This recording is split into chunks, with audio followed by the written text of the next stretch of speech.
les sociétés offshore et les services informatiques.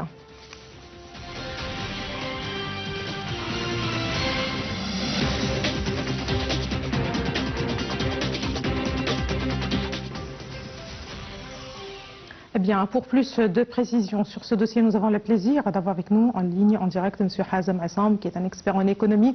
Bonsoir, M. Hazem Assam. Dr Hazem Assam, vous êtes expert en économie, ravi de vous avoir parmi nous en ligne, en direct.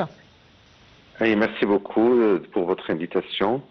Donc, le mois de novembre a marqué vraiment de très bons événements qui a mis l'Égypte sur une très bonne position devant le monde entier. Alors, on commence par l'inauguration du grand musée égyptien. C'était vraiment un événement mondial où il y a eu plusieurs dirigeants et des chefs d'État, des rois de différents pays.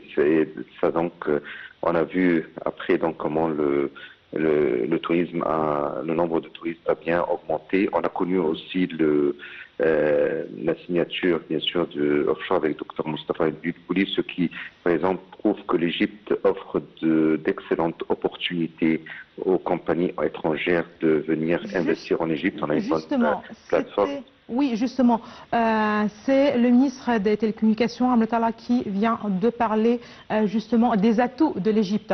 On parle surtout d'un pays qui est stratégiquement ou géographiquement très bien placé. On parle aussi de tout un parcours dans la transformation en digital, dans la préparation de l'État, que ce soit pour l'infrastructure telle qu'on le connaît, physique, et l'infrastructure aussi digitale. On parle aussi de ce potentiel humain que l'Égypte possède certainement et qui peut être très attrayant pour les entreprises étrangères. Justement, pour commencer, quel est l'intérêt de ces sociétés extraterritoriales? Quel est l'intérêt pour l'Égypte d'avoir comme base justement ces entreprises chez elle? Alors d'abord, il y a là la preuve que plusieurs entreprises étrangères viennent de monter leur hub ici en Égypte. Alors première chose, d'abord, l'Égypte jouit d'une grande population, 110 millions d'habitants. Il y a une grande partie des Égyptiens qui sont très qualifiés, des main-d'œuvre qualifiées et à des prix très difficiles à concurrencer, donc des main-d'œuvre très qualifiées. Et à des prix, alors moi par exemple, dans tous les domaines, ils ont trouvé que si on met le hub en Égypte de nos entreprises, on va économiser 50% de nos coûts actuels que si on les met ailleurs, dans d'autres parts. Et on obtient un service meilleur, on a accès à une population qui est vraiment compétente et qui, on ne peut pas dire moins cher, mais on peut à des prix compétitifs. Voilà. Ça, c'est une chose. Deuxièmement, l'Égypte, c'est très bien, géographiquement, est très bien positionné. Nous sommes en Afrique, mais on est lié avec l'Europe, avec la mer Méditerranée, à travers la mer Méditerranée, avec l'Asie à travers la mer Rouge. Et donc, géographiquement, on est très bien positionné. Alors, si par exemple, quelqu'un veut partir en Europe, alors l'Europe n'est pas loin, il suffit juste de traverser la Méditerranée. Donc, en Italie, par exemple, 3 heures de temps, nous sommes en Italie, 4 heures en France, en Angleterre, 5 heures. Donc voilà, on est très proche de l'Europe et partout aussi des pays du Golfe. Voilà, la proximité géographique. Nous sommes très très bien positionnés. Donc c'est pour ça que l'Égypte jouit vraiment d'une population qualifiée et aussi d'une position géographique bien stratégique qui attire n'importe quel investisseur étranger de venir implanter son industrie en Égypte. En plus que maintenant l'État, la vision de l'État maintenant est d'ouvrir et facilite toutes les tâches pour que les étrangers viennent investir en Égypte. Donc pour toutes les démarches gouvernementales et la transformation en digitalisation. Donc voilà, c'est la stratégie de l'État. Ça, c'est une stratégie de l'État maintenant. Très bien, voilà, ce sont des points très importants pour toute compagnie ou société qui aimerait bien s'installer à l'étranger. Aujourd'hui, c'est un nouveau pas, si vous le voulez bien, pour l'Égypte dans ce monde du business. Des affaires, oui, bien sûr. Je peux vous dire que moi, je le vois maintenant dans plusieurs compagnies dans le domaine de l'énergie renouvelable dans le domaine du pétrole, pétrochimie. Maintenant, il transcende tout le hub des pays du Golfe en venant en Égypte. Très bien. Justement, l'Égypte, comme vous l'avez justement précisé, est un marché très intéressant, très encourageant. Vous avez parlé du coût. Certainement, il faut bien rappeler que ça n'a rien à faire avec la qualité offerte certainement à ces entreprises. Dr Moustapha Madbouli a certainement parlé, outre la proximité géographique de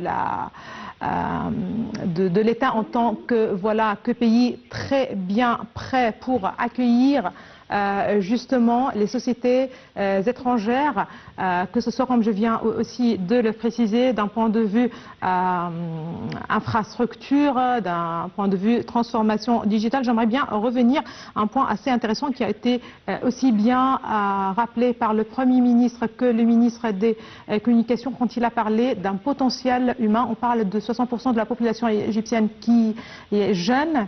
Voilà, oui. C'est la jeunesse égyptienne qui reste le potentiel le plus important du pays. Il a parlé des investissements énormes qui ont été justement fournis au cours des dernières années. Ils ont aussi insisté sur le fait que les responsabilités ou les engagements plutôt financiers de l'Égypte ne l'ont pas justement empêché de poursuivre ce chemin vers un développement. Quel est l'intérêt pour l'Égypte pour attirer ces compagnies? Alors, pour attirer l'intérêt sur l'Égypte, premièrement, on trouve maintenant des opportunités de travail. Donc, ça va bien sûr réduire le taux de chômage.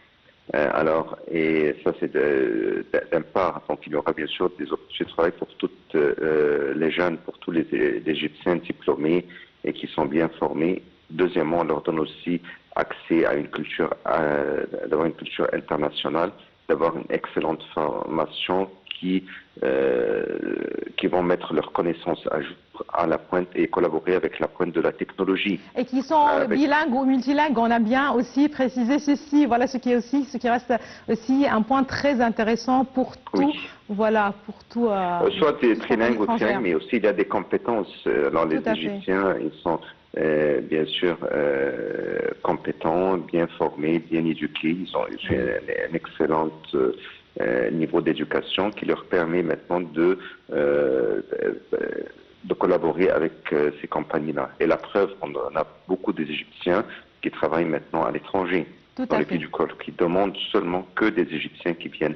Parce que d'abord, ils sont qualifiés, ils sont bilingues, trilingues, voilà comment c'est, et ils arrivent à répondre aux besoins du marché du travail. Tout à fait. Voilà. Docteur Hazem Hassan, merci de rester avec nous quelques petits instants. Nous allons rester toujours avec l'Égypte, avec tout ce qui a rapport avec l'économie, si vous le voulez bien. Cette fois-ci, nous allons parler d'un autre événement, puisque c'est le Premier ministre Moustapha Madbouli qui a inauguré ce matin la 6e édition du Salon et de la conférence internationale du transport intelligent, de la logistique et de l'industrie, un salon qui se tient sous le slogan « L'industrie et le transport ensemble pour réaliser le développement durable ». Et ça aussi, c'est un mot clé, le développement durable. Ce salon bénéficie d'une large participation internationale avec 500 entreprises mondiales issues de 30 pays prenant part à cette édition.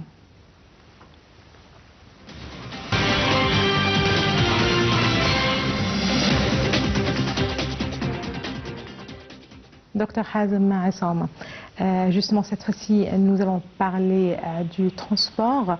Il faut bien rappeler que depuis 2014, l'État égyptien accorde un grand intérêt au développement des moyens de transport à travers toute une série de projets. Aujourd'hui, c'est l'Égypte qui accueille justement la 6e édition du Salon et de la conférence internationale du transport intelligent, de la logistique et de l'industrie. C'est-à-dire, en fin de compte, que l'Égypte avance avec des pas plus ou moins sûrs, si je me le permets, justement vers la voie du développement, surtout si l'on justement fait ce lien entre développement et du développement durable.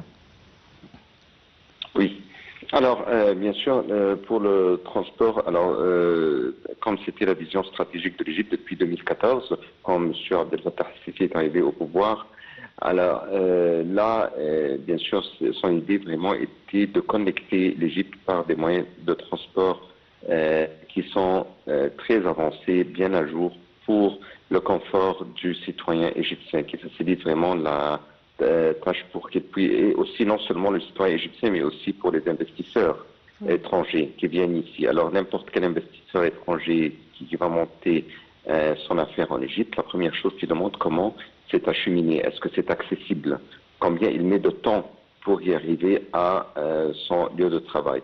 Alors auparavant, les gens, par exemple, il y avait beaucoup d'embouteillages, alors ils mettaient vraiment des heures et des heures pour y arriver. Et maintenant, c'est fini avec tous les moyens de transport, soit l'état des routiers, soit le transport en commun, soit les rails de chemin, soit les trains, le métro. Maintenant, l'Égypte, partout, tous les gouverneurs d'Égypte sont bien acheminés par des moyens de transport qui sont très avancés et qui répondent aux demandes de citoyens égyptiens et aussi aux investisseurs étrangers. Alors, ce qui aussi a participé à encourager ces investisseurs de venir investir en Égypte.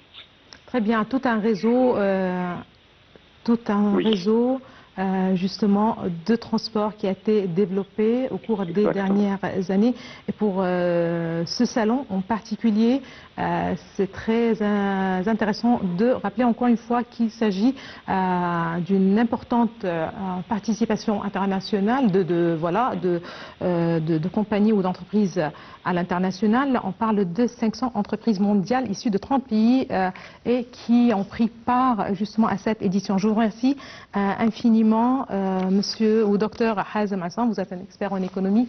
Je vous remercie infiniment pour toutes ces précisions. Je rappelle donc Madame, Monsieur, que depuis 2014, c'est l'État qui accorde un grand intérêt au développement des moyens de transport. Le monorail du Caire, le premier en Afrique, est un méga projet destiné à décongestionner la capitale et à réduire la pollution. Il s'inscrit dans le cadre du plan de transition vers le transport vert. Voilà. À présent, nous allons passer aux élections. Nous allons passer aux élections législatives. Cette édition 2025 que l'Égypte justement organise la première phase du vote des Égyptiens à l'étranger a déjà eu lieu le week-end dernier. C'est donc le vote des expatriés pour la deuxième phase qui était justement prévu pour les 21 et 22 novembre, suivi du scrutin à l'intérieur de l'Égypte les 24 et 25 novembre. Les expatriés ont conclu hier la première phase de vote pour les élections parlementaires 2025 au terme de 2 jours de scrutin à l'étranger.